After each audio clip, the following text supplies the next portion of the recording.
Selamat pagi, selamat sore, selamat malam teman-teman yang terkasih dalam Kristus semuanya. Shalom. Selamat berjumpa kembali bersama-sama dengan kami dari PDK Maria Bunda Allah. Dan senang sekali pada hari ini kita bisa berkumpul kembali bersama-sama pada tahun yang baru ini. Dan selamat tahun baru buat semua teman-teman. Dan senang sekali kita bisa berkumpul kembali. Dan seperti biasa, saya Riana Atmajaya yang akan menjadi moderator pada acara pada hari ini, yang akan ditemani oleh suami saya, Andy Tirta. Halo. Tuhan tidak memanggil mereka-mereka yang sempurna, tapi Tuhan memanggil mereka-mereka yang mau dibentuk. Dan hidup adalah proses pembentukan diri. Dibentuk berarti kita mau terus-menerus belajar untuk mengerti apa yang Tuhan ingin kita lakukan untuk mengisi kehidupan kita. Bukan hanya sekedar mengikuti keinginan-keinginan kita semata. Dan menjadi dewasa, terutama dalam iman, adalah pilihan. Dan Tuhan memberikan kepada kita pilihan bebas. Kita mau memilih untuk menjadi dewasa atau kita hanya memilih untuk menjadi tua. Dan hidup adalah proses pembelajaran dalam Tuhan, dan Tuhan bekerja lewat kita, lewat semua hal kecil yang terjadi dalam kehidupan kita. Menabur kebaikan, maka semoga kita akan menuai berkat. Dan pada hari yang penuh berkat ini, kita bersyukur kepada Tuhan karena kita kedatangan narasumber kita yang luar biasa pada kesempatan kedua di tahun yang baru ini. Acara kita yang kedua, acara pertama waktu kemarin itu sama Monsinyur Anton. Dan kebetulan temanya Romo juga waktu itu pernah bawain di salah satu acaranya Romo, itu tentang Serenity Prayer Romo. Tuh loh, tentang doa kerendahan hati.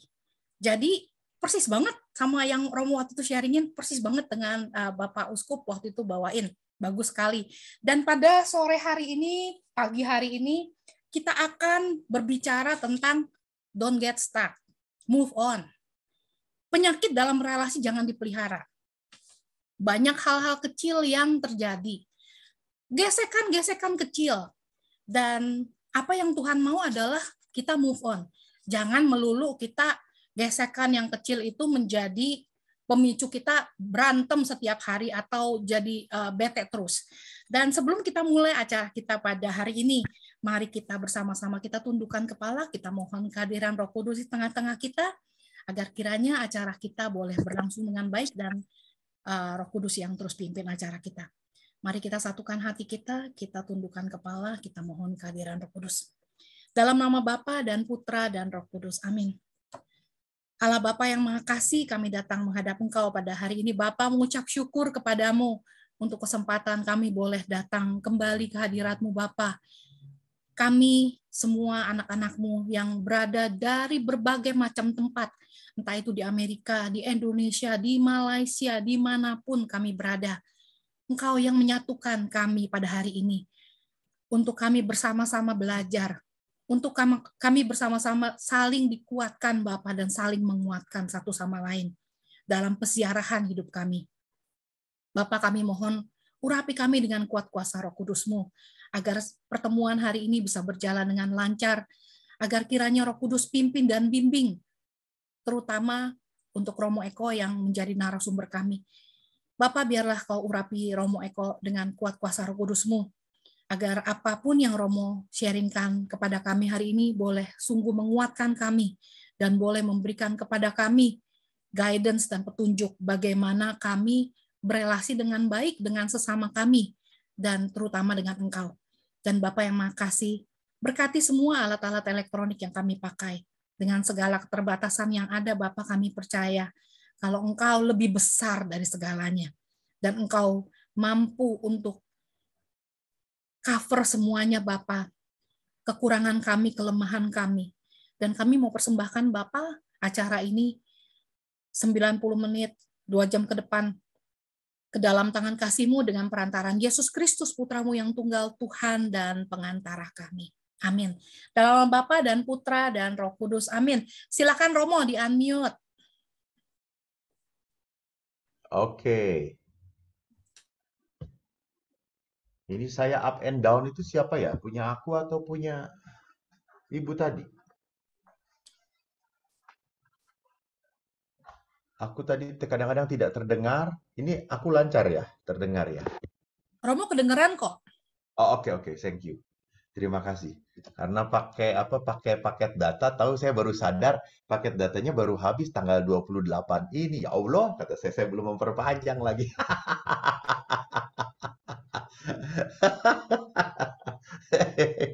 Terlalu banyak jalan-jalan, muter-muter sampai pening.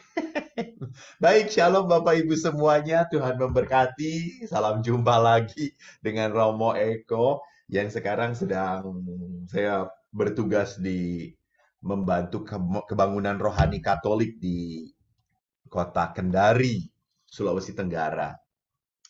Menarik sekali di sini bahwa rupanya setelah offline, setelah dibuka, syukur kepada Allah, cukup banyak umat yang rindu. Untuk apa? Untuk dipenuhi dengan kekuatan Tuhan. Yang rindu untuk mendengarkan firman Tuhan. Bahkan ada orang yang sudah bersekian lama tidak ke gereja, dan akhirnya kemarin datang, ya semoga ada pertumbuhan iman di dalam hati umat. Gitu. Maka kalau hari ini kita bersama-sama berkumpul untuk merenungkan tema yang tadi dikatakan, yaitu temanya Don't Get Stuck, Move On.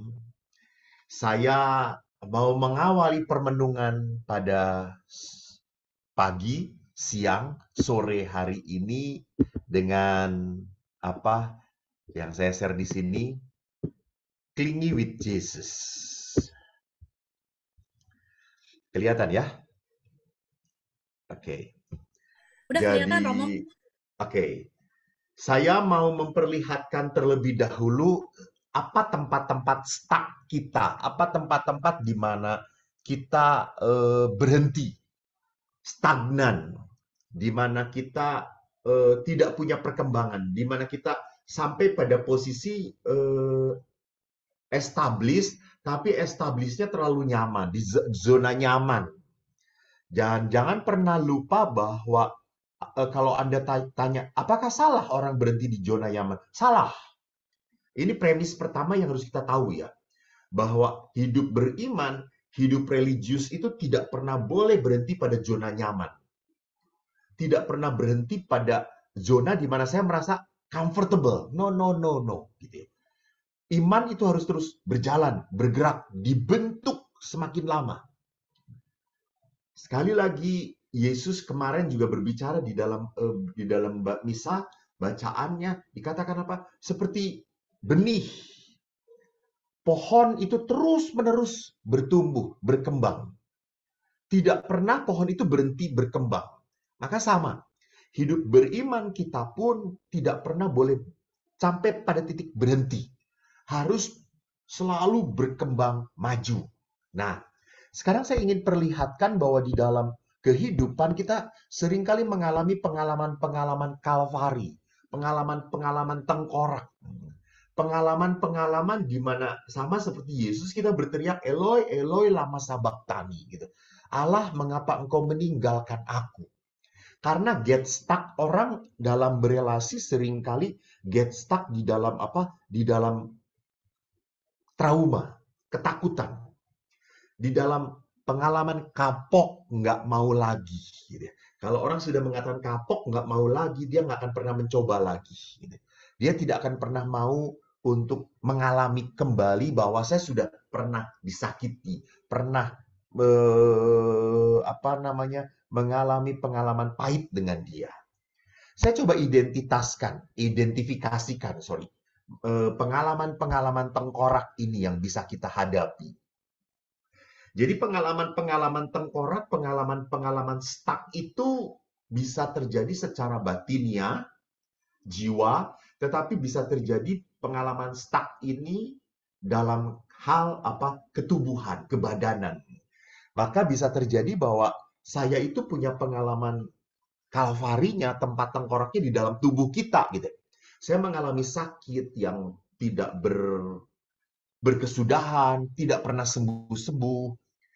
Mungkin Anda tahu salah seorang dari konfrater kami, Konfrater Rutten baru saja meninggal dunia. Beliau konfrater yang sangat senior, di atas 80. Beliau kena Alzheimer, beliau kena Parkinson, gitu. Lalu tangannya selalu bergerak. Dan suatu hari saya bertemu beliau dan saya tanya, Romo, apakah mungkin penyakit ini disembuhkan? Dia mengatakan enggak. Penyakit ini tidak bisa sembuh. Gitu. Saya harus hidup bersama penyakit ini. Lalu saya tanya, lalu bagaimana perasaan Romo, batin Romo pada saat harus menghadapi penyakit yang tak tersembuhkan? Apa yang membuat Romo bisa berharap? Gitu ya. Kan kalau orang punya penyakit yang bisa disembuhkan kan pasti ada harapan untuk sembuh. Gitu. Tapi kalau penyakit itu sudah divonis bahwa tidak akan bisa sembuh, lalu saya mengatakan, apa yang membuat Romo bisa bersemangat untuk menghadapi penyakit yang tidak sembuh ini? Dan Romo itu berkata, ya saya masih mencoba untuk melihat hal-hal yang bisa saya syukuri. Bahwa saya bersyukur saya tidak kehilangan memori saya. Saya masih bisa ngobrol dengan baik. Saya bisa berbicara walaupun kadang-kadang, mohon maaf, keluar air liur dan kadang-kadang tidak jelas. Tetapi saya masih bisa perlahan-lahan berbicara. Jadi bisa terjadi bahwa pengalaman kerentaan, pengalaman bagaimana setiap bagian tubuh kita mulai melemah, mulai menunjukkan ketidakmampuannya, itu pun membuat kita mengalami pengalaman tengkorak. Kok seperti ini ya Tuhan, gitu ya. Bisa juga dalam pikiran. Kita mempunyai hal-hal pikiran-pikiran yang menggelisahkan kita. Seringkali pikiran-pikiran yang menggelisahkan itu adalah Ini tentang masa depan. Kami ikut. Ya. Tentang yang akan kita hadapi. Apakah saya bisa mempunyai anak yang menghargai saya? Apakah anak saya yang sudah semakin tua ini bisa punya jodoh yang baik? Atau apakah orang yang baru menikah pun, apakah pasangan saya akan setia dengan saya atau tidak? Apakah anak saya nanti kalau sekolah bisa nggak saya biayain? Itu. Jadi pikiran-pikiran ini yang ke depan membuat saya ketakutan dan gelisah. Bisa terjadi pun identifikasi tempat tengkorak adalah apa? Hubungan dengan sesama. Saya sulit berkomunikasi, saya males, saya enggan. Paling-paling kalau ngomong dengan dia ujungnya marah. Ujungnya jengkel. Maka lebih baik saya distancing, mengambil jarak gitu. Padahal saya tidak mungkin mengambil jarak pada dia. Itu yang beratnya gitu ya. Kalau kita mungkin mengambil jarak dengan orang itu ya oke, fine saja gitu ya.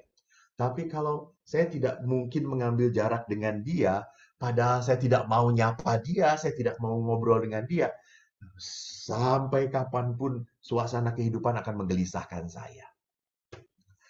Dan tempat tengkorak itu pun bisa kita lihat di dalam kehendak keinginan kita. Mimpi yang setelah lama kok tidak pernah menjadi kenyataan.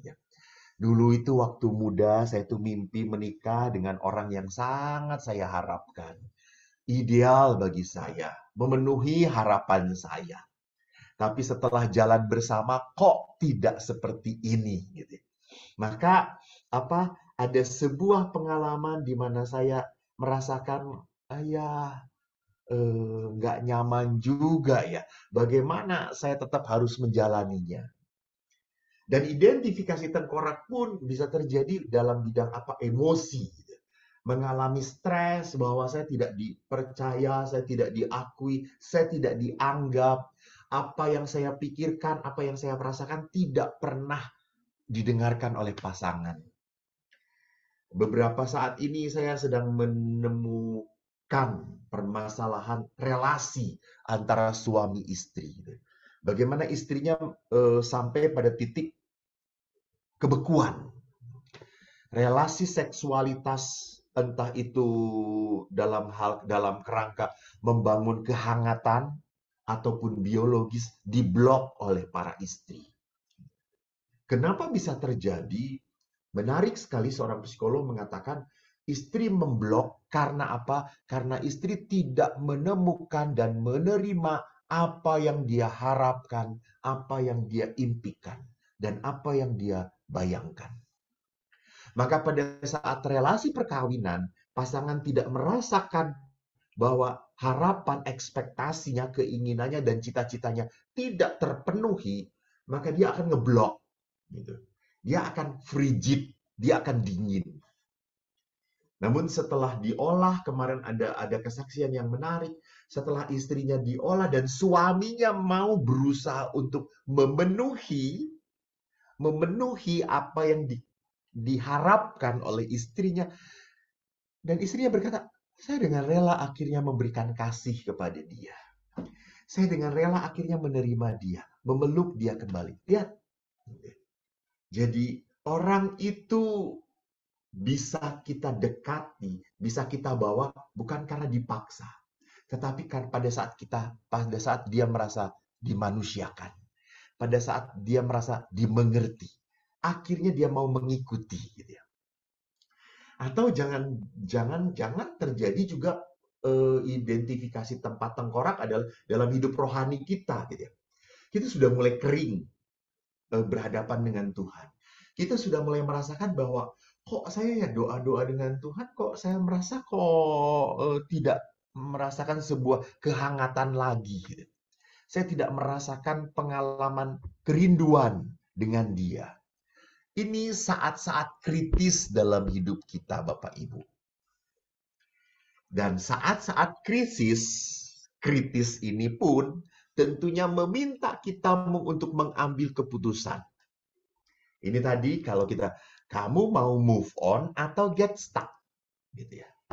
Jadi saat kritis, saat dimana kita tidak nyaman, saat kita sedang mengalami penderitaan batin ataupun penderitaan secara badani, ini adalah saat kritis untuk memilih tetap tinggal di tempat tengkorak, tetap tinggal di dalam penderitaan, sakit, atau saya mau melampaui tempat tengkorak itu.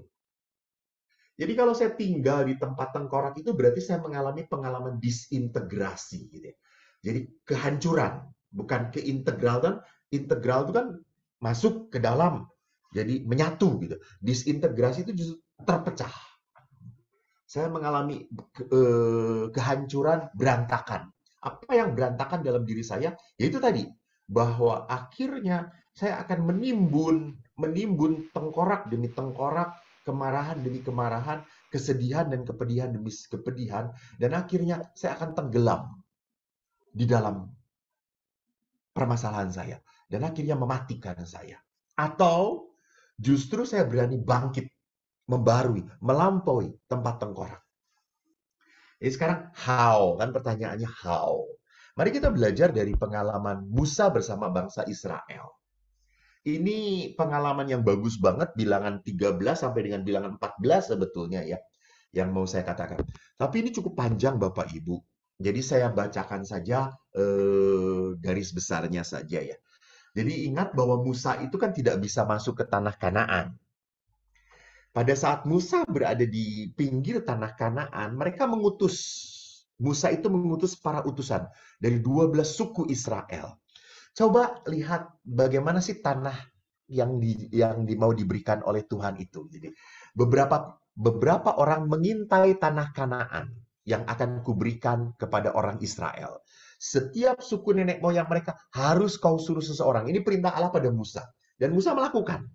Jadi setiap pemimpin dari 12 suku itu disuruh mengintai. Dan akhirnya mereka pergi ke tanah Negeb. Mereka mengamati tanah Kanaan itu seperti apa. Dan apa hasilnya? Mereka harus laporkan kepada Musa. Dan ini hasil dari para pengintai. Mereka 40 hari tinggal di sana, di tanah Kanaan. Setelah mereka melihat tanah yang dijanjikan, the promised land itu, gitu ya. Lalu mereka membuat laporan kepada Musa, Harun, dan seluruh bangsa Israel. Bagus laporannya. Kami sudah masuk ke negeri kemana kau suruh kami datang, dan memang negeri itu berlimpah susu dan madunya. Jadi ini lihat hal positif sebetulnya ya. Jadi betul, Tuhan itu menjanjikan berkat tanah yang diberkati. Tetapi lihat di sini ada campuran yang menarik di sini gitu ya.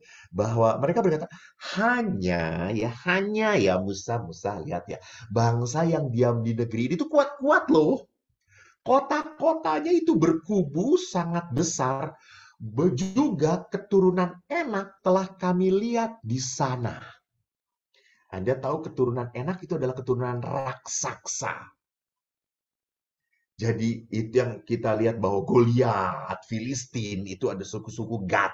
Itu adalah orang-orang kuat sekali. Orang Amalek, diam di tanah Negeb. Orang Het, orang Yebus, orang Amari, diam di pegunungan.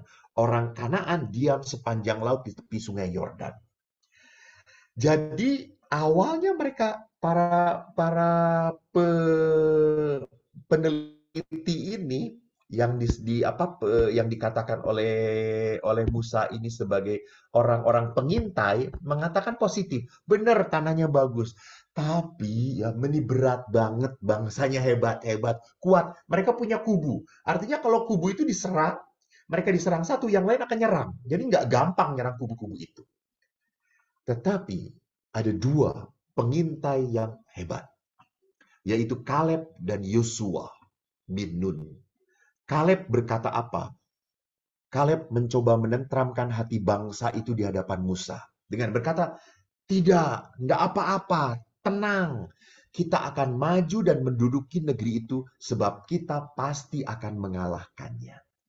Jadi lihat di sini, saya nanti akan perlihatkan antara apa bedanya antara people of faith and people of fear. Gitu ya. Orang-orang yang punya iman dan orang-orang yang punya ketakutan. Nanti bisa dilihat. Tetapi orang yang pergi ke sana bersama-sama dengan dia langsung menanggapi kata-kata Kaleb. Tidak dapat, kita tidak dapat maju berperang melawan bangsa itu. Karena mereka lebih kuat daripada kita. Dan lihat semuanya akhirnya ngomong hal yang sama. Dan tidak hanya itu, bahkan segenap umat pada saat mendengar bahwa bangsa itu kuat, dahsyat, apa yang dilakukan? Segenap umat itu mengeluarkan suara nyaring dan bangsa itu menangis pada malam itu. Tidak hanya menangis, ini kurang ajarnya orang Israel itu ya. Memang lucu kalau melihat perjalanan orang Israel itu. Mereka tidak hanya menangis, mereka bersungut-sungut kepada Musa dan Harun. Bahkan sungut-sungutnya itu gerutunya bagus banget. Dikatakan ini, Musa, sekiranya kami mati di tanah Mesir atau di padang gurun, itu lebih baik gitu ya. Mengapa Tuhan membawa kami ke negeri ini supaya tewas dengan pedang dan istri anak kami menjadi tawanan? Bukankah lebih baik kita pulang ke Mesir? Lalu mereka berkata, yuk kita pulang aja ke Mesir, lebih baik kita tetap jadi budak. Itu sinting banget, gila. Gitu. Dan kesimpulannya gitu. Tapi ya itu menarik ya, bahwa memang ini manusiawi banget gitu. Karena manusia, kalau orang yang sudah namanya putus asa, itu orang akan lebih merasa bahwa lebih baik hancurlah, lebih baik matilah, udahlah daripada saya harus berhadapan dengan kesulitan ini. Jadi sebetulnya orang yang putus asa itu bukan orang yang berani mati, bukan. Orang yang putus asa adalah orang yang tidak berani hidup. Jadi mereka itu selalu akhirnya dipenuhi dengan apa? Lihat, lebih baik kita menderita dari dulu daripada kita harus mati di perang ini. Dan Yosua akhirnya turun tangan. Tadi kalau Kaleb sudah ngomong, Yosua bin Nun dan Kaleb termasuk orang yang mengintai itu, mereka bahkan mengoyakkan pakaian dan berkata, negeri yang kami lalui untuk diintai itu luar biasa bagusnya. Jika Tuhan berkenan pada kita, ia akan membawa kita masuk ke negeri itu dan memberikan kepada kita negeri yang berlimpah susu madunya. Dan dikatakan di ayat 9, Tuhan menyertai kita, jangan takut kepada mereka. Jadi Yosua dengan Kaleb ini adalah orang-orang yang berbeda sudut pandangnya. Mereka sadar bahwa kalau Tuhan itu mau memberikan berkat, Halo, tidak begitu saja mudah diterimanya. Jadi kalau Tuhan, sorry, ada panggilan dari Tuhan. Saya pura-pura nggak mendengar saja. Nanti kalau mendengar saya eh, langsung menghilang gitu ya. Jadi Yosua dan Kaleb itu sadar kalau Tuhan mau memberi berkat, tidak akan begitu mudah saja berkat itu dinikmati. Effortful, gitu ya. Butuh pengorbanan. Butuh sesuatu yang harus kita korbankan untuk memperoleh sebuah hal yang lebih indah. Maka lihat toh, pada saat orang menemukan harta yang terindah, dia akan buang segala-galanya untuk mendapatkan harta yang terindah itu. Ini kan sama toh dengan perumpamaan dengan ajaran Yesus sendiri gitu ya. Tetapi apa yang terjadi? Kaleb dan Yosua, orang-orang yang positive thinking ini ditanggapi dengan apa? Bab 14 ayat 10 menarik. Segenap umat itu mengancam hendak melontari kedua orang itu dengan batu. Lalu Tuhan campur tangan memang di sini di dalam kisah berikutnya. Silakan Bapak Ibu membacanya, bagus banget bilangan ini 13 dan 14 ini tentang bagaimana people of fear dan people of faith ini. Maka tadi kalau kita orang yang stuck, tentunya kita adalah orang yang people of fear gitu. Tetapi pada saat kita adalah orang yang berani move on, kita adalah orang-orang yang beriman, percaya. Nah, apa yang menarik dari kisah dari orang Israel ini? Kita pun sama, mengalami hal yang sama. Jadi setiap orang itu punya pengalaman yang sama, tetapi yang kita lihat itu sebetulnya realitas itu bukan apa yang kita lihat. Realitas itu apa yang kita pikirkan dan apa yang kita rasakan. Karena kejadian yang sama belum tentu menghasilkan pikiran dan perasaan yang sama. Seperti kemarin saya naik mobil dari Jakarta ke Bandung, naik travelnya penuh 8 orang, saya duduk di belakang, supirnya itu anak muda, kenceng banget, saya sampai terbanting-banting di belakang gitu ya. Dia lupa bahwa dia bawa manusia, bukan bawa barang. Dan waktu saya melihat teman-teman saya yang di samping, mereka tidur nyenyak, menikmati. Pada saat saya digoyang-goyang, saya seperti dikocok-kocok, diaduk-aduk, seperti di blender gitu ya. Maka pas turun juga langsung jackpot gitu. Saya nggak keluar, langsung nggak kuat gitu. Mual saya. Saudara-saudaraku yang aku tidak kenal, tapi saudara-saudaraku ini semua tidur. Mereka merasa bahwa itu bukan goyangan seperti di bantang-banting. Itu seperti kalau anak kecil itu seperti di ayun-ayun gitu. Mereka pada saat malah tidur makin nyenyak gitu. Lihat, peristiwanya sama. Tetapi bagi saya itu musibah. Bagi saya itu adalah penderitaan. Tapi bagi orang ini, enak-enak saja tuh, fine-fine saja tuh, it's okay. Gitu. Berarti apa? Berdasarkan pikiran dan perasaan dia. Mungkin dia sudah terbiasa dengan hal itu. Maka kita pun sama bahwa kita harus tahu kenyataan itu tentunya adalah seperti yang kita pikirkan dan kita rasakan. Ya tadi ya terjadi. 12 orang disuruh melihat tanah Kanaan, tapi 10 orang melihat dengan negatif, 2 orang melihat dengan positif. Maka people of fears, itu orang yang get stuck, lebih senang diam, ciri-cirinya apa? Orang ini penuh dengan kekhawatiran. Dia tidak pernah melihat sebuah kesulitan sebagai tantangan. Selalu kesulitan dilihat sebagai hambatan. Maka orang-orang seperti ini cenderungnya apa? Quit, melarikan diri. Nggak mau menghadapi. Bahkan yang kedua, people of fears itu cirinya apa? Mereka membangun cerita-cerita yang lebih mengerikan. Supaya apa? Supaya semakin diteguhkan bahwa memang mustahil untuk bisa. Gak mungkin untuk bergerak. Jadi kalau orang itu sudah punya pola pikirnya nggak bisa, nggak mungkin. Mau diomongin seperti apapun, ya tetap nggak mungkin. Gitu. Maka ini paling berat di dalam meja konseling. Kalau orang sudah berkata, Romo susah lah, suami saya mah susah lah, susah gitu ya. Ya sudah, gue mau ngomong apa lagi gitu ya. Kata saya, ya udah kalau susah bunuh aja Bu, kata saya tuh. Kan susah toh gitu ya. Terus mau diapain gitu ya. Jadi kalau you think kita punya pikiran bahwa dia orang susah, dia memang dari dulunya juga kayak gitu orangnya, ya sudah. Kita seperti tidak punya celah untuk masuk ke dalam dia. Kita seperti tidak punya kesempatan untuk bermain dan menikmati dengan dia. Nah, di sini kita harus sadar gitu, bahwa pada saat kita selalu punya pola pikir nggak bisa, susah, nggak mungkin, maka kita akan menutup semua kemungkinan.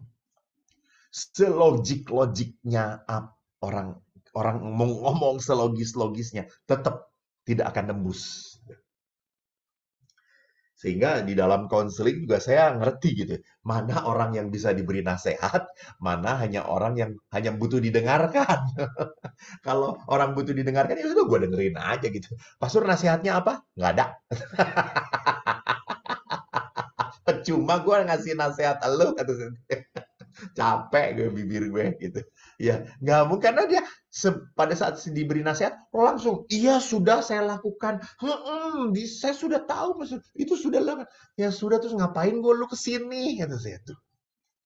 Jadi lihat bahwa pada saat kita mempunyai pola pikir, pola merasakan yang membangun sebuah tembok, maka sekali lagi kita tidak akan pernah bisa loncat melampauinya. Maka saya selalu mengatakan bagi orang beriman, tabu mengatakan tidak bisa dan tidak mungkin itu. Gitu ya.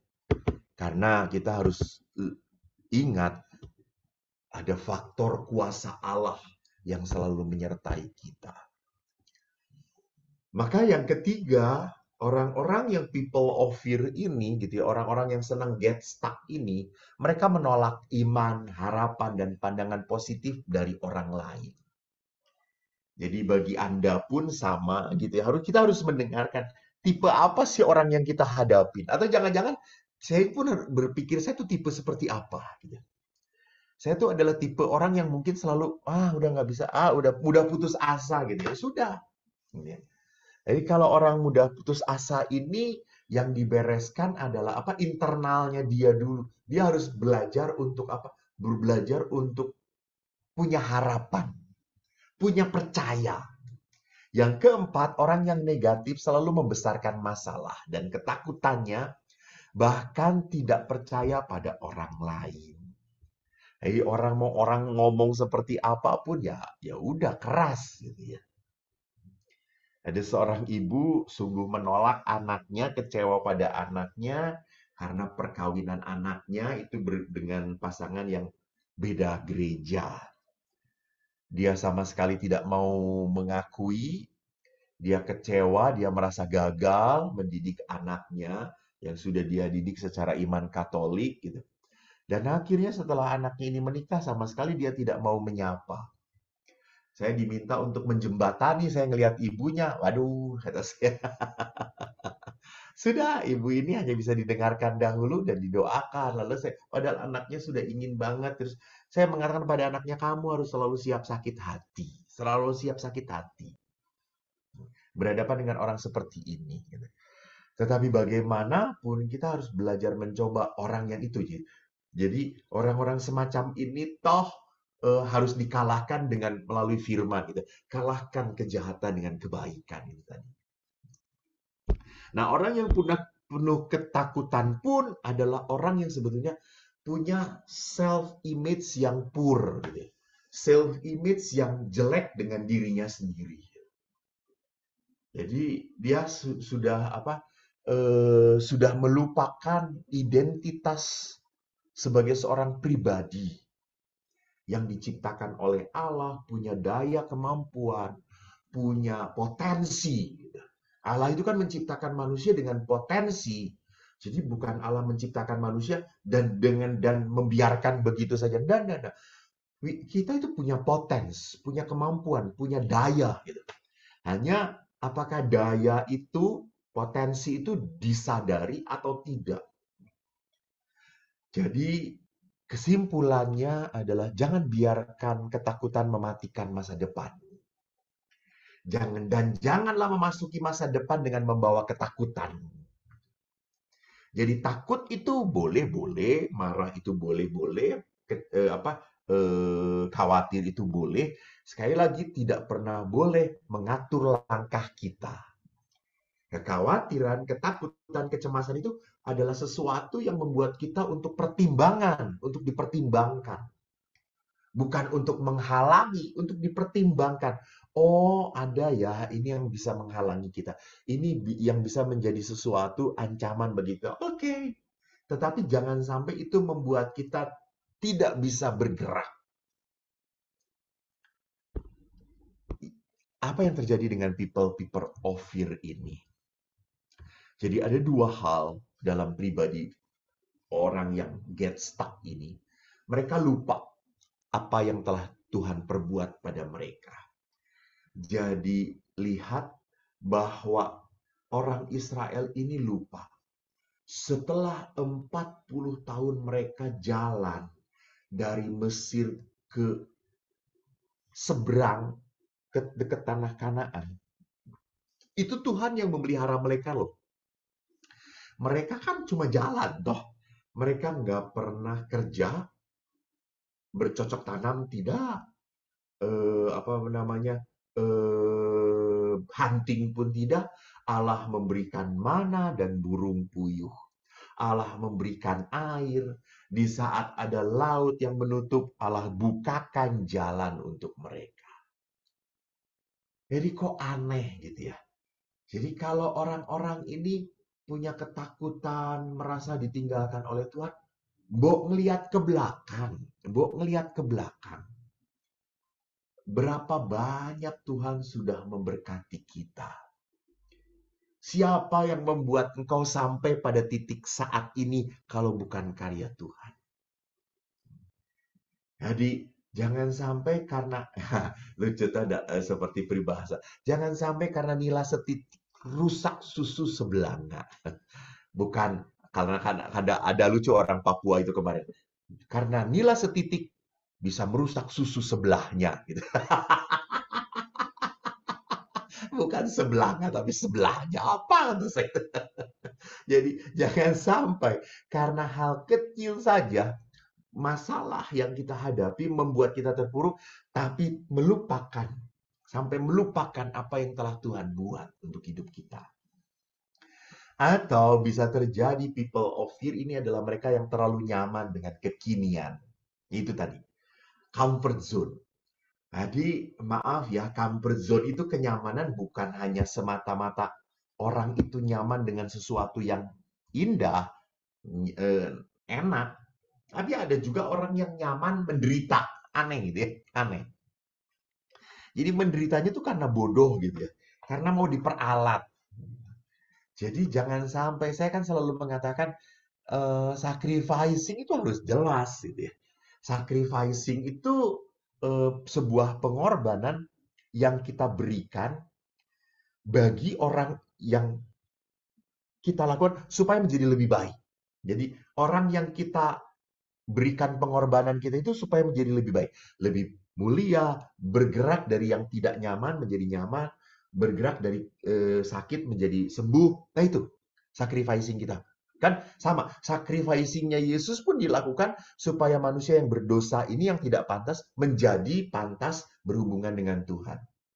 Tapi kalau sacrificing-nya membuat orang yang kita beri korban itu menjadi nyaman dan akhirnya ketergantungan pada kita dan kita sacrificing terus, itu bukan pengorbanan, itu kebodohan.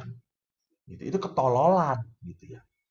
Dan ada orang yang nyaman seperti itu, nyaman dibuat menderita oleh orang lain. Seolah-olah ini ada sebuah pengorbanan yang aku hantarkan bersama Yesus. Enggak coy, enggak. Lu tolol, kata saya. Lu tolol. Nggak bener kayak gitu, nggak bener kayak gitu. Jadi kita harus berani untuk melihat Roh Kudus atau ini adalah roh jahat yang membuat kita settle dengan penderitaan ini. Nah, ini hal yang tidak mudah tentang pembedaan roh gitu ya. Lalu sekarang apa yang terjadi dengan people of faith? Orang yang menjadi pribadi-pribadi yang mau get out from the comfort zone gitu ya. Berangkat, jalan, pergi adalah orang-orang yang selalu ingat akan karya Allah dalam hidup mereka. Sehingga mereka tidak hanya menjadi orang yang penuh syukur, ini yang saya pernah ngomong kalau tidak salah. Not becoming thanksgiving person, tapi juga hidup mereka membawa rasa syukur pada orang lain. Thanksgiving person. Jadi kembalikan kepada apa yang saya tadi katakan. Orang yang berani berkorban bagi orang lain adalah pengorbanan kita itu membuat orang lain yang kita bantu bergerak. Bergerak, bukan bergantung pada saya. Salah. Tidak pernah boleh orang yang kita bantu ini menjadi bergantung pada saya. Karena setiap pribadi itu harus punya kemampuan, sekali lagi kan punya potensi, punya kemampuan untuk bangkit dalam dirinya sendiri. Maka becoming thanksgiving person itu adalah pribadi yang tidak hanya bisa menikmati berkat Tuhan, tetapi dia juga menjadi pribadi yang tergerak untuk apa? Untuk membagikan berkat pada orang lain. That is becoming thanksgiving person. Maka ada 3 hal yang menarik di dalam diri orang yang mau menjadi people of faith, harus membangun kesadaran. Pertama, gratitude, rasa syukur. Karena rasa syukur ini adalah kunci bagi kita untuk sampai pada sebuah pelayanan. Kunci pada kita, syukur itu benar-benar kunci untuk apa? Untuk hidup dalam sukacita. Syukur itu adalah kunci supaya kita bisa berbagi kehidupan kita. Syukur itu adalah kunci di mana kita bisa belajar berkata enough pada setiap rahmat Tuhan. Jadi syukur itu adalah tindakan pertama, keutamaan pertama yang membuat kita sadar bahwa semua ini terjadi karena kemurahan hati Tuhan. Jadi orang bersyukur itu bukan semata-mata ini terjadi karena gue, gitu. Enggak. Jadi syukur itu selalu melibatkan batin yang membuka kesadaran bahwa ini hanya mungkin terjadi karena atas pertolongan Tuhan. Maka kalau kita kembali kepada devosi kerahiman ilahi kan dikatakan doa yang selalu muncul dalam kerahiman ilahi adalah Yesus, engkaulah andalanku. Jadi dia merasakan kenikmatan di dalam kehidupan semata-mata karena karunia, karena rahmat. Jadi syukur ini menyadarkan orang bahwa semua itu adalah karunia. Maka yang kedua, people of faith adalah orang-orang yang orientasinya apa? Growth. Gitu. Orientasinya berkembang. Bukan orientasinya kenyamanan. Bukan orientasinya semakin banyak yang saya dapat. Bukan. Jadi kalau orientasi people of faith itu sudah ke dalam batin. Jadi bukan saya tidak mau mengatakan bahwa materi itu tidak penting dan. Saya mengatakan materi itu diperlukan ya, diperlukan. Gitu. Tetapi pada saat orang itu sampai menjadi people of faith, orang yang punya iman, dia itu lebih mementingkan kedalaman jiwa. Jadi perkembangan hidup iman dia, perkembangan relasi dia dengan Tuhan. Maka orang-orang yang mau growth, mau berkembang, tentu adalah orang-orang yang mau siap mengambil resiko dan kreatif. Gitu ya. Jadi dia selalu punya inspirasi. Kan orang-orang nabi-nabi itu adalah orang-orang yang dapat inspirasi, inspiration. Itu adalah sesuatu yang berasal dari Tuhan. Yang membuat dia, oh kita harus lakukan ini. Oh kita harus buat ini. Oh harus kita buat ini. Ini, orang yang selalu punya inspirasi adalah orang-orang yang selalu tergerak oleh karya roh dalam batin dia. Maka tidak mungkin orang-orang yang bisa tergerak oleh roh ini adalah orang-orang yang masih scruples dengan kebutuhan dia. Dan. Jadi kalau orang suka scrupulous, berkubang di dalam kebutuhan dia, apa sih? Gue punya duit nih, mau kemana sih? Apa yang gue beli ya sekarang ya? Aduh, untung nih sedang dapat kantau gede nih, gitu ya. Lumayan nih, kita dapat bonus banyak. Untuk apa ya? Orang-orang semacam ini tidak mungkin punya punya apa? Punya kemampuan digerakkan oleh Tuhan. Dan Tuhan tidak bisa menggerakkan orang itu. Karena dia hanya terlibat dengan dirinya sendiri. Gitu. Jadi dia tidak akan pernah mendapat inspirasi dari Tuhan untuk melakukan sesuatu. Kalau sekali lagi hanya bergumul dengan how I becoming happier lagi. More happy gitu ya. Bukan peace gitu, bukan damai. Yang ketiga, tentunya dua sikap ini pun dilandasi oleh apa? Dilandasi oleh ketergantungan pada Tuhan. Tadi, rahmat. Semua karena rahmat. Semua karena kemurahan hati Tuhan. Nah, sekarang mari kita lihat bagaimana menjadi pribadi yang berani selalu terbuka, sadar bahwa kehidupan itu semata-mata adalah rahmat, berkat dari Tuhan. Pertama, berusahalah untuk mempunyai waktu rohani bersama Allah. Jadi, maaf Bapak Ibu yang terkasih, jangan pernah lupa untuk mencapai sebuah keutamaan, tadi gratitude, growth, and depends on God, itu kan keutamaan. Kita harus ada latihan rohani. Jadi tidak pernah bisa keutamaan itu diraih begitu saja, gitu ya. Tidak bisa. Jadi keutamaan-keutamaan rohani itu tidak bisa muncul secara manusiawi di dalam batin kita. Dan. Jadi kemanusiaan kita seperti Paulus katakan kedagingan, gitu ya. Maka kita kalau tahu kesabaran, kelembutan, belas kasih, pengampunan, itu adalah keutamaan-keutamaan yang dimiliki Allah. Dan kalau kita mau memasuki keutamaan-keutamaan ilahi milik Tuhan, harus ada sebuah latihan rohani. Kan sama toh, badan ini pun kalau mau jadi atlet, ya harus dibentuk gitu ya. Nggak bisa, gue langsung mau jadi ikut maraton di Boston gitu yang terkenal di Amerika, maraton Boston gitu. Langsung lari, modar lu gitu ya. Orang lain finishnya hanya dalam berapa menit, lu 2-3 hari baru finish gitu ya. Karena nggak terbiasa badan kita gitu ya. Nah sama, hidup rohani kita pun harus seperti itu gitu. Maka akhirnya kalau hidup rohani terbentuk, pengorbanan seperti pengorbanan apapun akan mengalir dengan mudah. Jadi pertama adalah apa? Relasi dengan Allah. Itu sesuatu yang impossible ditinggalkan. Nggak bisa. Saya kok mau berkata kepada Bapak Ibu juga, maaf, relasi dengan Allah itu bukan hanya urusan rohaniwan. Bukan hanya urusan biarawan-biarawati. Bukan loh. Justru mohon maaf ya, itu adalah kekuatan yang harus Anda punyai. Ini rahasia, jangan ngomong-ngomong ya.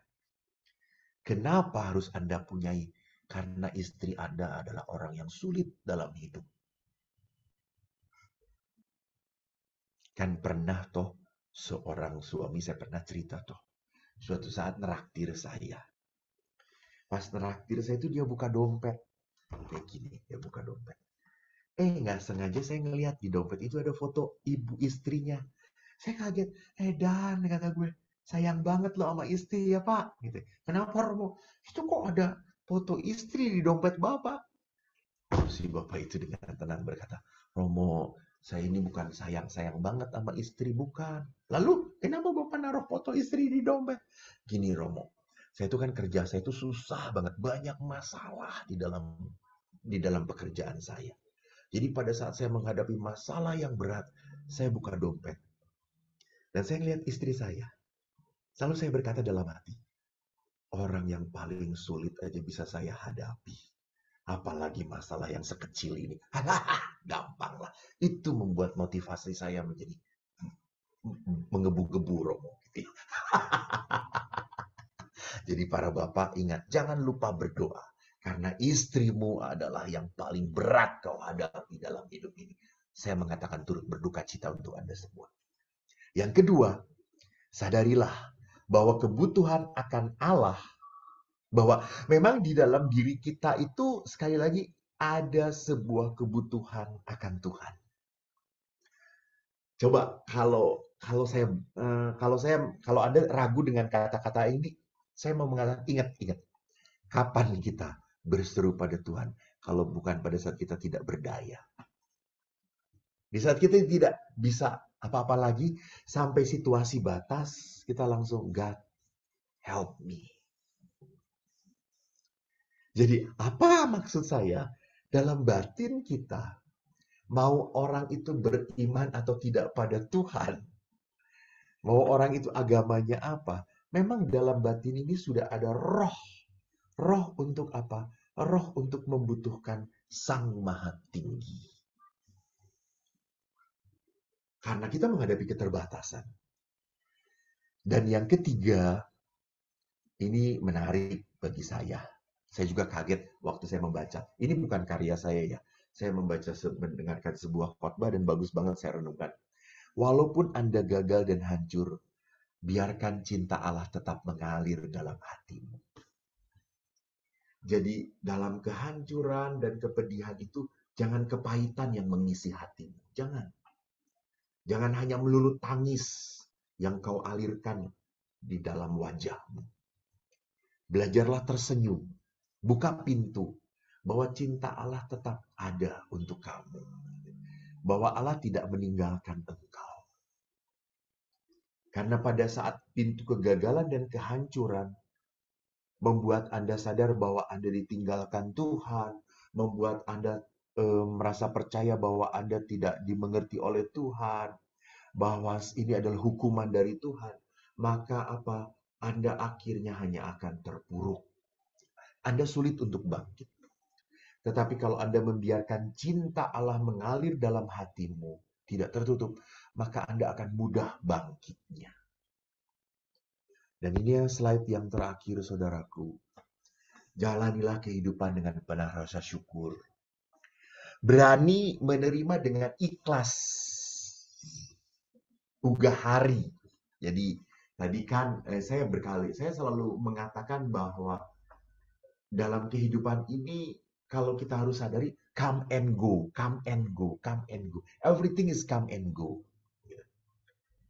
Saya pernah berkata, ya saya syukur kemarin tiba-tiba ada umat yang ngasih angpau, kyonghi, ngasih angpau. Wow, kata saya thank you. Terus saya di paroki itu kan punya karyawan, ada 16 karyawan. Lah, gua walaupun indigen, gua ngasih angpau juga gitu ya. Lalu saya bungkusin, lalu mereka, ayo kyonghi sama gue gitu ya. Emangnya pastor kyonghi lah, pokoknya gue kasih angpau nih gitu saya tuh. Jadi saya juga ngasih kepada mereka. Kenapa gitu kok tidak mau gitu? Untuk apa kita mengumpulkan gitu? Kalau kita berkata kalau saya sudah diberi, biarkan orang lain, mungkin bukan untuk saya itu. Tuhan memberikan untuk dia, tetapi melalui saya gitu ya. Jangan sampai berkat untuk dia terhambat karena kepelitan saya gitu ya. Jadi inilah keikhlasan, inilah keugarian. Ugari itu adalah artinya apa? Tidak mau melekat kepada berkat Tuhan. Jadi orang boleh mensyukuri berkat Tuhan, boleh, tapi jangan melekat pada berkat Tuhan. Dan yang terakhir adalah pupuklah rasa lapar dan haus akan Allah. Sehingga apa? Pada saat kita memupuk rasa lapar dan haus akan Allah, dahaga akan Tuhan. Seperti Santo Ignatius Agustinus pernah berkata, sejak aku mencicipimu, sejak itu aku haus dan lapar akan engkau. Jadi memang Bapak Ibu yang terkasih, jangan pernah lupa bahwa yang membuat kita hanya bisa damai, sukacita adalah Allah. Dan yang memampukan kita untuk menjadi pribadi yang berani melompat yang disebut sebagai apa? The leap of faith gitu. Lompatan iman hanya kuasa Allah, hanya roh Allah. Jadi kita tidak akan pernah bisa keluar, bergerak, move on kalau roh Allah tidak menyertai kita. Tuhan memberkati. Shalom. Thank you. Terima kasih Romo. Terima kasih Welcome. untuk sharingnya luar biasa. Ada beberapa poin yang saya tangkap Romo. Romo mention tentang banyak orang yang miserable, comfortable. Miserable, tapi dia comfortable di tengah miserable-nya dia. Ya, gimana caranya kita supaya jangan sampai jadi orang yang miserable, comfortable. Ya, tapi kita harus selalu untuk move on. Dan memang sih, sebenarnya kunci yang paling utama dan pertama adalah kesadaran.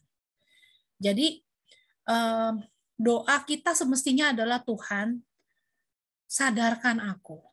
Berikan pada aku rahmat kesadaran, sehingga aku menyadari kalau aku membutuhkan Engkau.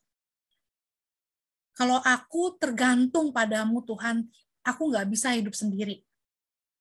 Jadi saya kembali seperti yang waktu itu Romo pernah bawain, dan saya juga pernah sharing, tentang melekat pada Tuhan, Yohanes 15. Tentang akulah pokok anggur, dan kamulah rantingnya. Tinggallah dalam aku. Gimana kita, kalau kita nggak melekat sama Tuhan, ya kita matilah. Itu loh, kalau hidup kita lepas dari Tuhan, ya kita akan mati. Kita akan kekeringan. Jadi semua sumber kehidupan kita adalah Tuhan. Itu yang kadang-kadang kita nggak sadari, Romo. Apalagi kita orang-orang yang pintar, orang-orang yang selalu pakai logika.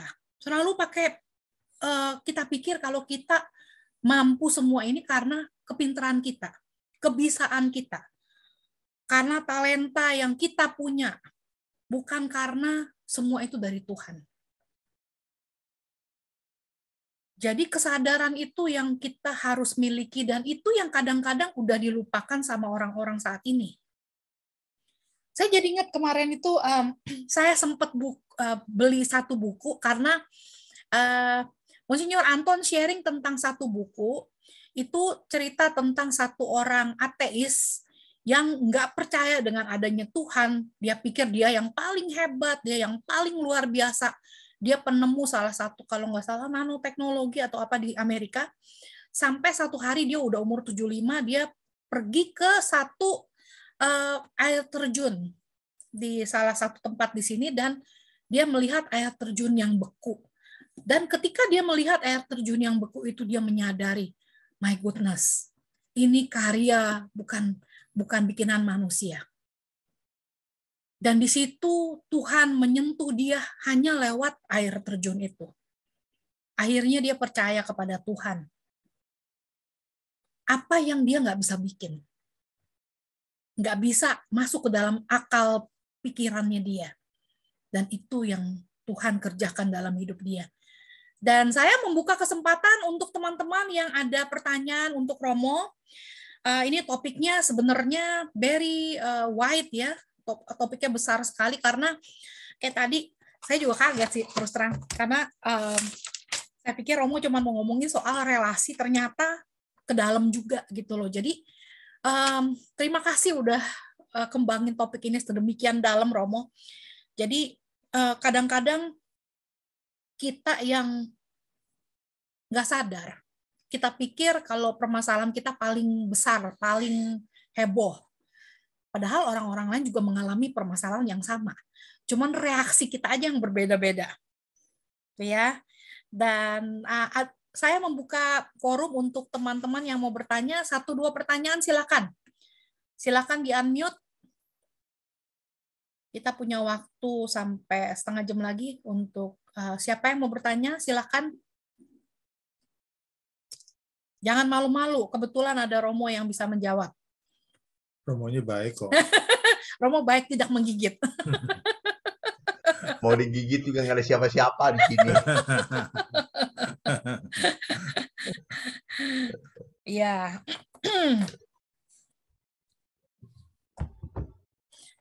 Nah, Romo, ada satu. Saya ingat ada satu. Oh, siapa? Bu Ansela mau bertanya sama Romo? Saya itu tidak bertanya, tapi sharing. Terima kasih Romo Eko. Selama ini dari tahun 2020 saya kenal Romo Eko sejak pandemi lewat YouTube. Bersama dengan suami. Aduh, pokoknya seru sekali Romo. Dan saat ini memang saya sebenarnya ada rapat Legio Maria, tapi saya bilang kan baru sekarang saya mau ikut secara langsung begitu. Biasa cuma lewat YouTube. Dan Romo, terima kasih teman-teman KEP tahu perjuangan saya. Tersentuh banget bagaimana padahal saya memang sekarang saya seperti ditampar, malu karena saya mengalami 3 bulan ya hampir rasanya ingin mengakhiri hidup saya, tapi karena saya tahu bahwa semua orang mengatakan saya seorang pendoa, saya juga sempat bilang, Tuhan kenapa saya nanti orang bilang apa saya kalau sampai melakukan sesuatu untuk mengakhiri hidup saya. Dan itulah saya senang dengan betul-betul memang saya sekarang bergantung penuh kepada Tuhan. Karena tanpa Tuhan, saya pasti ya mungkin sudah tidak ada. Dan saya bersyukur Sis Riana dan teman-teman KEP Romo bahwa saya mengalami ini. Saya tanggal 15 Januari saya kan orang Manado dapat tugas dari wilayah rohani atau kalau di Jakarta apa itu ya, saya bermazmur walaupun saya tidak pintar menyanyi tapi saya berani. Waktu saya masih OMK dulu, saya bermazmur dan saya sudah sembuh. Saya yang ketakutan itu Sriana dan teman-teman apa ya sudah tidak ada. Tapi kadang-kadang saya kurang yakin begitu. Nah, Romo harus yakinnya benar-benar bahwa itu Tuhan yang menyembuhkan saya. Walaupun hasil endoskopi saya sampai sekarang belum ada, tapi karena saya atur makan lebih teratur pada waktunya, jadi ya bagus. Jadi saya yakin walaupun dokter bilang ada polip mungkin tidak akan sembuh, tapi saya bilang kan masih ada Tuhan yang lebih berkuasa. Itu Romo, terima kasih panjang sih kalau Mas sharing. Terima kasih atas kesempatannya, Sistiana, Romo, Eko. Saya dari Manado Romo, satu saat mudah-mudahan bisa ketemu. Iya, terima kasih sudah mendekat pada Manado ini. Terima kasih Ibu. Terima kasih. Ini menarik sekali ya, boleh saya tanggapin sedikit ya. Bahwa seringkali kalau orang minta misa penyembuhan, orang itu seringkali terpusat pada penyembuhan badan.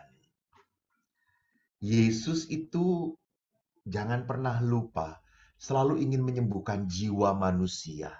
Jiwa manusia. Bukan berarti badan manusia tidak penting, bukan. Tetapi badan kita akan hancur di dunia ini. Jiwa kita yang akan bersekutu dengan Tuhan. Maka yang lebih penting adalah apa? Penyembuhan rohani. Penyembuhan jiwa ini. Orang bisa berdamai dengan Tuhan. Orang tidak menyalahkan Tuhan dengan penderitaannya. Maka kalau ibu tadi mulai bangkit, berdamai dengan penyakit yang tak tersembuhkan, tapi tetap kadang-kadang muncul sebuah keraguan. Seperti Petrus waktu Yesus, engkaukah itu? Bolehkah aku berjalan di atas air ini? Boleh. Yesus berkata silakan. Petrus kuat pada saat melihat Yesus. Tapi pada saat melihat air, dia langsung mau tenggelam. Tuhan tolong aku. Gitu ya. Jadi pergumulan ini memang harus ada dalam hidup kita. Memang selalu ada. Saya selalu ngomong aneh Tuhan ini. Kenapa sih mau membebaskan orang Israel dari Mesir ke Kanaan, mengantar? Kok harus 40 tahun muter-muter? Kalau lihat jalannya itu muter-muter. Sebetulnya ada jalan pintas, jalan tikus. Artinya tikus doang yang tahu gitu ya. Mungkin orang Israel kagak tahu gitu ya. Ada jalan singkatnya. Gitu. Tetapi kenapa kok nggak pakai jalan singkat itu? Karena Tuhan akan menunjukkan bahwa apa? Aku yang menyertai engkau. Aku yang berkarya dalam engkau. Aku yang mengatur engkau. Jadi Israel itu terbentuk karena apa? Karena penderitaan, karena masalah, dan akhirnya mereka sadar. Jadi terima kasih Ibu Ansela bahwa Ibu mau terbuka dengan pergumulan ini. Dan seperti tadi saya katakan, sampai kapanpun pergumulan, keraguan selalu menjadi bagian hidup kita. Disitulah pentingnya kita untuk apa? Selalu rindu dan haus dekat dengan Tuhan. Itu yang menjadi kekuatan Ibu. Terima kasih Bu atas sharingnya. Tuhan berkati. Terima kasih Bu Ansela, terima kasih Romo. Ya, Pak Okta silahkan di-unmute Pak Okta. Ya, pagi Romo, pagi Bapak Ibu. Pagi.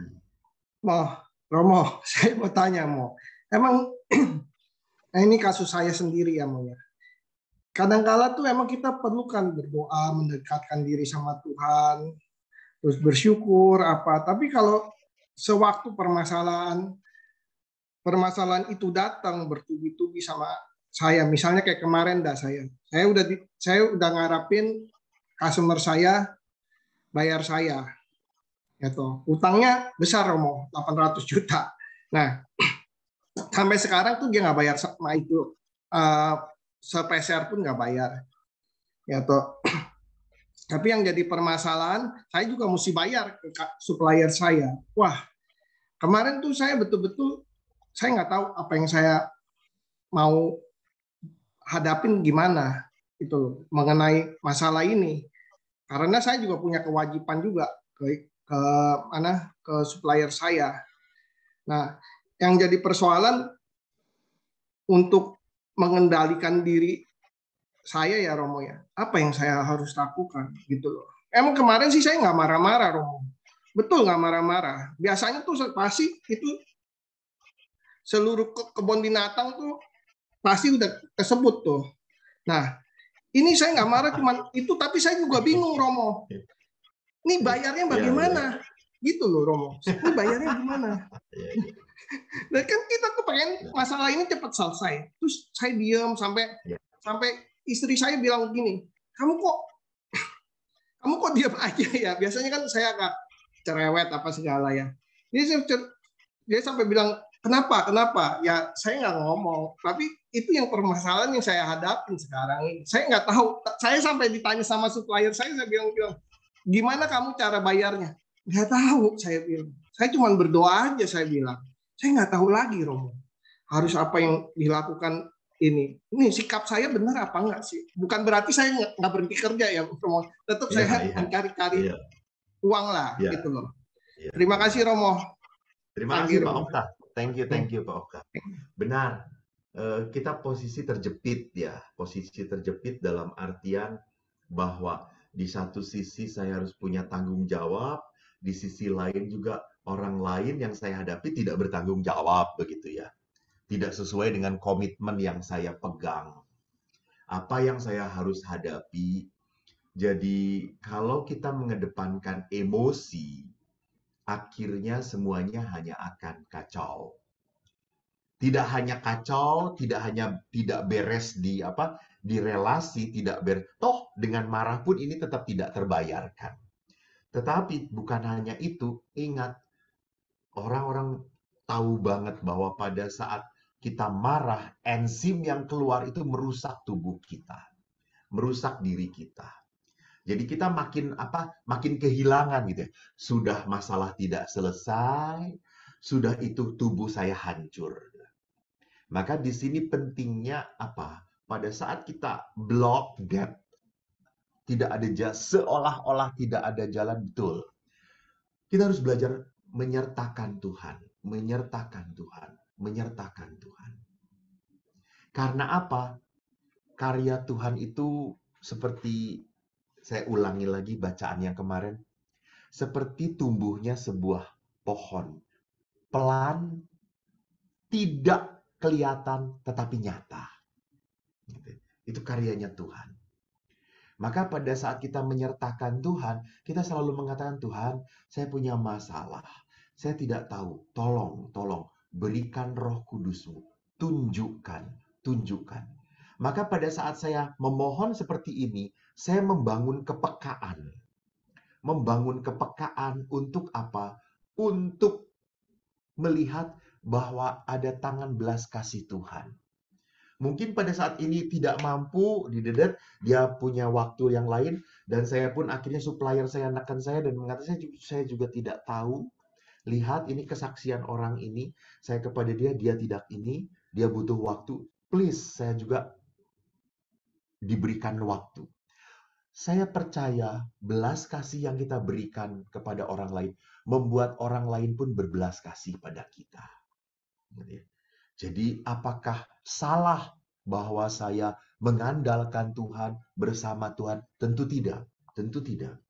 Bahwa ini adalah apa? Ini adalah sebuah tindakan seorang anak yang mau apa? Mau hidup di dalam Tuhan. Bekerja bersama Tuhan. Lalu hal yang lain apa yang bisa kita lakukan? Pengalaman itu harus selalu menjadi sebuah guru bagi saya. Jadi jangan sampai kenapa kok orang ini sampai seperti itu? 800 juta bukan nilai kecil. Apakah saya ini dia itu orang yang pembohong atau saya sudah sekian lama tahu dia? Dia itu tidak pernah seperti ini loh. Berarti ada situasi yang membuat dia jadi seperti ini gitu ya. Maka di situ kita memahami. Oh, kalau kita memahami, oh dia memang sedang bergumul, oh dia sedang memang tidak bisa menjalankan bisnisnya dia. Akhirnya kita bisa sadar, oh kalau begitu saya bisa jujur. Jadi kejujuran bagaimanapun akan membawa berkat dalam hidup kita.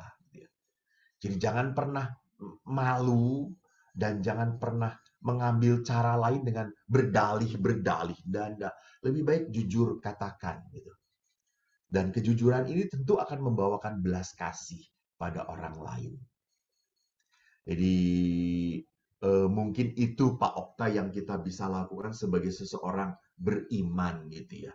Jadi tidak pernah lupa dan jangan pernah kita menutup dan tertutup mata batin kita hanya oleh masalah ini saja. Kita punya Tuhan. Biarkan Tuhan pun membantu kita, menolong kita. Terima kasih Pak Okta untuk Terima sharing-nya. kasih Romo Tuhan berkati atas ya. sarannya. Semoga semuanya lancar. Tuhan berkati. Amin, ya. amin, amin. Pak Okta, Terima kasih Pak Okta. saya mau sedikit tambahan dikit. Kita juga dulu pernah ngalamin, mungkin yang kasus yang berbeda ya. Pernah ngalamin yang kayak jalan buntu segala macam, ya sering lah gitu ya. Saya selalu bilang, when you are out of control, when we are out of control, kita udah nggak bisa berbuat lagi itu. Jalan buntu itu benar. Kita minta pasrah sama Tuhan aja. Tuhan akan memberi jalan, nggak tahu gimana, gitu loh. Kita pasrah aja sama Tuhan. Ya memang mesti apapun ya kita ya mesti ya surrender juga. Ya, tapi minta pertolongan dan ya surrender gimana? Nah, Tuhan pasti bantu kok. Percaya itu memang. Saya selalu ingetin saya gitu loh. Ingetin ya selalu ke saya gitu. And we are control. Let God control. Ya, dan satu saya cuma terbersit waktu tadi Romo cerita. Mungkin juga ada baiknya ketika kita reach out ke orang tersebut dan kita tanya, apa yang saya bisa bantu? Apa yang saya bisa bantu supaya kamu bisa bayar? Tuh loh. Ya kita nggak tahu kesulitan yang dihadapi juga kan. Ya entah itu memang dia mismanage, ya kita harus kembali melihat, maksudnya gimana situasi orang tersebut, apakah memang orang tersebut memang nakal, ataukah memang orang tersebut sebenarnya juga mau bayar, cuman dengan posisi yang sama kayak Pak Okta kepepet juga, karena mungkin dia juga orang lain ambil dari dia juga gitu loh. Jadi kita mesti ngelihat dengan kacamata yang sedikit berbeda, gimana caranya kita untuk membantu orang tersebut supaya dia bisa keluar dari permasalahan dan kita juga bisa keluar dari permasalahan kita juga. Ya, jadi kita bisa melihat dari kacamata yang lain, what can I do to help you? Itu ya, supaya ketika I help you, then it help me too. Ya, jadi begitu mungkin juga kita bisa kerjakan seperti itu. Ya, semoga membantu. Kita akan bantu dengan doa. Oke, baik. Pertanyaan terakhir, Ibu Yohana. Silahkan di-unmute, Ibu Yohana. Ya, selamat pagi Romo, salam kenal. Saya dengan Johanna dari Surabaya. Mungkin orang Indonesia semua yang nanya ya. Orang Indonesia semua. Dari Indonesia semua. Romo. Iya, Romo. Yang di Amerika masalahnya nggak ada masalah, Romo miserable. Wah, haleluya. Atau sudah kebal dengan masalah. Silakan Bu Yohana, sorry. Iya, jadi gini Romo, mungkin sesuai ya dengan topik ini ya, karena saat ini saya sedang mengalami galau, punya 2 teman dekat cowok. Yang satu sifatnya menurut saya nggak klop sama saya, gitu, nggak cocok lah gitu. Agamanya Konghucu ya, gitu. Tapi dia mau sih kalau mau pindah ke Katolik dan menikah secara Katolik gitu, dan intinya dia mau lah gitu untuk ke Katolik, tapi karakternya saya nggak cocok. Satu lagi itu agamanya Hindu, dan karena dia anak pertama, jadinya karena kayak adat gitu ya, nggak mentoleransi untuk dia ke Katolik gitu. Jadi saya yang harus keluar dari agama saya dan ikut dengan dia.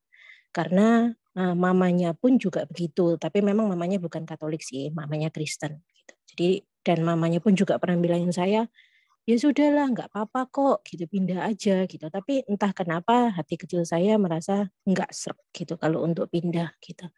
Nah, saya yang sama agama Indonesia klop banget gitu. Yang nggak banget itu cuman karena masalah agamanya doang gitu. Sejujurnya ini jadi pemikiran yang lama juga ya buat saya, dan itu tadi belum bisa move on gitu. Karena yang satunya oke banget, sebanget itu, tapi agamanya yang enggak gitu. Yang satunya yang paling parah, karakternya yang enggak oke banget buat saya gitu. Mohon masukan ya Romo sama doanya juga. Iya, baik Mbak Yohana. Jadi ini yang dikenal dengan apa? Jalan pemilihan gitu ya. Orang harus memilih A, B gitu. Minus malum, gitu. Kadang-kadang minus malum juga mana hal yang negatif yang masih bisa saya terima. Karena semua pilihan itu mengandung sebuah resiko, mengandung sebuah tanggung jawab. Tapi kan kita harus pilih mana yang bisa saya hadapin dan mana yang tidak bisa kita hadapi. Maka Ibu bisa Mbak bisa membaca tentang discretio spiritum, pembedaan roh gitu. Kalau di dalam 2 jalan, 2 pilihan ini, mana yang harus saya pilih? Hal yang saya ingat di dalam pemilihan 2 jalan itu adalah apa? Apalagi mengenai perkawinan. Karena dalam perkawinan apa yang harus dilihat, satu, ini untuk selama-lamanya. Bukan hanya untuk 1, 2, 3 tahun. Ini untuk selama-lamanya. Lalu yang kedua adalah apa? Berhubungan dengan iman. Tadi Ibu berkata, hal yang berat bagi saya untuk meninggalkan iman saya. Maka kan saya selalu berbicara bahwa di dalam gereja Katolik menerima perkawinan beda gereja, beda agama, ya bisa diberkatin. Bisa. Kenapa sampai seperti itu gereja bisa menerima? Sekali lagi, gereja bisa menerima seperti itu karena gereja pun menghargai pilihan anak-anaknya. Menghargai pilihan anak-anaknya. Tetapi gereja pun tetap ingin menyelamatkan iman anak-anaknya. Karena apa? Karena karya Allah itu kan, cinta itu kan karya Tuhan. Karya Tuhan itu seringkali kan tidak bisa dibuat jalur-jalur gitu ya. Apakah orang itu kalau sudah Katolik diberi jodohnya hanya Katolik dan harus enggak gitu kan. Seringkali karya Tuhan itu kan di luar itu. Disitulah kenapa gereja membuka ada beda gereja, beda agama, karena cinta, rencana Tuhan itu di luar jalurnya manusia. Maka dibukalah jalan ini. Nah, jadi kemungkinan untuk perkawinan beda agama dan beda gereja terjadi bisa di dalam perkawinan. Nah, sekarang kalau bisa terjadi seperti itu, kita bisa melihat bahwa unsur iman prioritas dalam hidup kita. Iman dulu atau kepribadian. Jadi, mana yang saya bisa lihat? Kalau orang ini, kok bisa dia bisa menghargai, artinya dia tidak mau pindah ke agama saya, tapi tetap dia menghargai iman saya, tetap menghargai iman saya, dan tidak memaksakan saya supaya berpindah agama dan pribadinya baik, oke, saya bisa jalan. Tetapi kalau pertanyaannya adalah dia pribadinya baik, klop banget, tetapi masalah iman saya harus pindah kepada dia. Mohon maaf ya, saya tidak bermaksud menjudge orang itu. Saya hanya meragukan orang itu. Kok pribadi yang baik tetapi tidak mau menerima keunikan dari pasangannya? Itu aneh. Ini menjadi sebuah keanehan bagi saya. That is a big question bagi saya gitu. Kok dia pribadinya baik, klop, tetapi apa? Masalah iman, lu harus ngikut gue. Nah. Ini enggak benar gitu. Karena masalah iman adalah panggilan batin, panggilan dia sendiri gitu. Tapi kalau karakter, jadi walaupun dia mau pindah ke saya, pertanyaannya adalah tidak semudah itu gitu. Jangan-jangan ini hanya trik doang. Trik doang untuk membuat saya dia diterima oleh saya gitu. Jadi di sini perlu banget tadi seperti Mas Okta pun, Pak Okta pun adalah apa? Melibatkan Tuhan. Tuhan buatlah, tunjukkan dengan tanda-tanda, dengan hal-hal yang membuat saya semakin mengerti apakah mana yang harus saya pilih atau dua-duanya harus saya tinggalkan. Jadi kalau dua-duanya, karena kalau Anda mengambang terus, tidak berani terus, akhirnya Anda tidak akan membuka pintu hati untuk orang lain. Yang sebetulnya bagi Tuhan bukan itu bagi saya gitu. Bukan dua orang itu, bukan dia yang klop banget dan bukan dia yang mau berpindah kepada Tuhan, bukan. Maka di sini Anda harus berani memutuskan. Kalau ini diambangkan terus sampai kapanpun, Anda hanya akan yang menderita. Anda yang akan menderita. Jadi lebih baik Anda belajar untuk mengatakan tegas mengatakan tidak, walaupun berat, tahu ini berharga, tidak. Maka tadi gumulkanlah ini bersama Tuhan. Tadi juga saya ingin menambahkan dengan Pak Mas Okta yang tadi jawab oleh Bapak Endi dengan Ibu Riana. Bagus. Pak Endi kan mengatakan berserahlah, surrender gitu ya. Karena yang mengatur itu Tuhan. Allah itu Maha Kuasa. Ingat, rasa surrender, penyerahan itu akan semakin didukung, dikuatkan kalau kita punya pasangan yang punya apa? Atmosfer yang sama. Punya energi yang sama. Tapi kalau pasangannya energinya beda, lu ngapain sih diem melulu? Enggak cuma ya akhirnya kita tergerus oleh apa? Oleh omongan pasangan gitu ya. Jadi sama juga dengan Mbak Yohana tadi, engkau harus punya teman-teman yang membantu engkau untuk membuka cara berpandang. Kau harus banyak dengar. Jadi sebelum memilih, selalu dan di dalam sebuah keputusan, sebelum memilih, engkau harus mempunyai informasi, the good information. Bahkan informasi itu harus diberikan kepada orang-orang yang sungguh objektif. Objektif, bukan subjektif ya. Bukan orang yang di kubunya orang ini atau orang yang di kubunya orang itu. Kalau orang yang di kubunya orang itu pasti akan mendukung. Lu jalan dengan dia pasti baik. Tapi kalau orang ini objektif, itu akan membuat Anda membuat keputusan secara benar. Baik Mbak Yohana, semoga menjawab. Terima kasih. Tuhan berkati. Ya, terima kasih Bapak Dieter. Terima kasih Mbak Yohana, terima kasih Pak Okta, dan terima kasih teman Bu Ansela yang udah bertanya, dan terima kasih Romo untuk menjawab pertanyaan-pertanyaan teman-teman pada hari ini. Sebelum kita akhiri, kita sudah hampir 90 menit di sini. Saya akan share screen sebentar. Seperti biasa, saya membuka kesempatan untuk teman-teman yang ingin memberikan persembahan kasih untuk Romo Eko dan untuk karya Romo Eko. Tolong di-sell, untuk yang di Amerika tolong di-sell ke saya di 650-580-3488.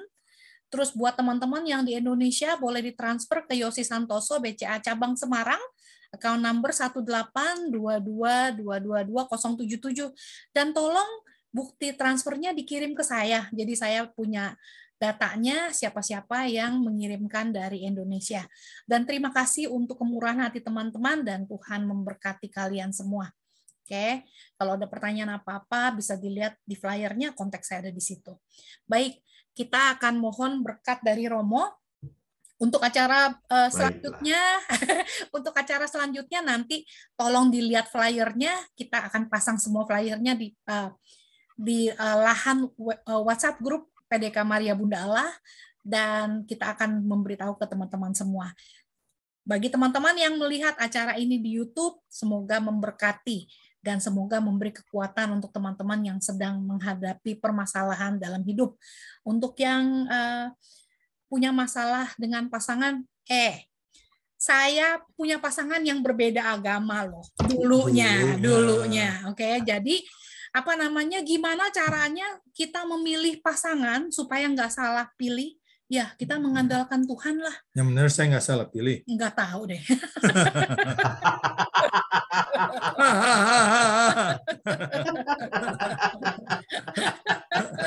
Saya baru dengar tuh, Mo. Apa? Romo, baru dengar tapi nggak salah pilih. Kalau dia taruh foto saya di dompetnya dia untuk nakutin tikus, Romo. Enggak, itu kata dia. Saya kan nggak ngomong apa-apa. Jangan percaya. Baik, Romo, kita akan mengakhiri acara kita dan kita mohon berkat dari Romo. Silakan, Romo. Terima kasih. Baik, Ibu Riana, Pak Endi, Bapak Ibu semuanya, terima kasih banyak untuk kebersamaan ini. Kita berharap bahwa seluruh perjumpaan, walaupun melalui Zoom ini, membuka hati, pikiran, dan menumbuhkan iman serta cinta Anda pada Allah. Mari kita berdoa dalam nama Bapa dan Putra dan Roh Kudus. Amin. Allah Bapa yang Maha Rahim, Engkau Tuhan yang kami puji, kami sembah, kami muliakan. Karena rancangan-Mu selalu indah bagi hidup kami. Kau ajarkan kami bagaimana mengandalkan-Mu, bagaimana percaya pada-Mu, melalui pribadi-pribadi Yosua dan Kaleb. Dua pengintai yang sungguh percaya kalau Engkau sudah menjanjikan, Kau tidak akan pernah melupakan janji-janji-Mu. Tuhan, tambahkanlah iman kami, kuatkan kami. Di saat jalan yang harus kami tapaki begitu berat, sertailah kami. Semoga rahmat-Mu, cinta-Mu selalu mengalir dalam hati kami. Sehingga tidak ada permasalahan apapun yang merenggut iman kami dari batin kami. Secara khusus kami berdoa bagi anak-anak-Mu yang sedang bergumul dan yang melampaui pergumulan. Khususnya saudara-saudari kami yang hari ini telah berbagi. Ibu Anselma, Bapak Okta, dan Mbak Yohana. Sertai pergumulan mereka, tunjukkan kuasa kasih-Mu, bahwa Engkau adalah Bapa yang Maha Besar. El Shaddai, Immanuel, Tuhan menyertai kami. Maka Bapa, kami mohon, berkatilah keluarga anak-anak-Mu, berkati usaha dan putra-putri mereka.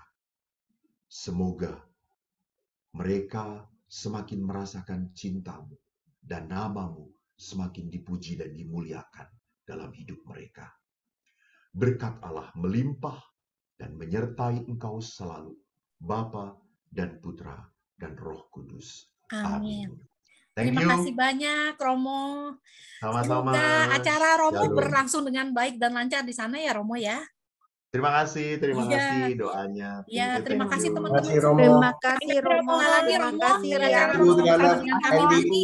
Terima kasih. Yosiko, Bapak Yosiko. Bye-bye. Apa kabar, Mo? Sehat, thank you Yosiko. Thank you, God bless. Sehat. Oke. Romo kumisan, Mo. Ya, Dikit. capek sekarang udah offline keluyuran terus. Iya benar. Kayaknya kurusan, Sudah Romo. move on terus, move on. Berarti Romo bisa ke LA ya? Romo, kapan ke Amerika, Romo? No.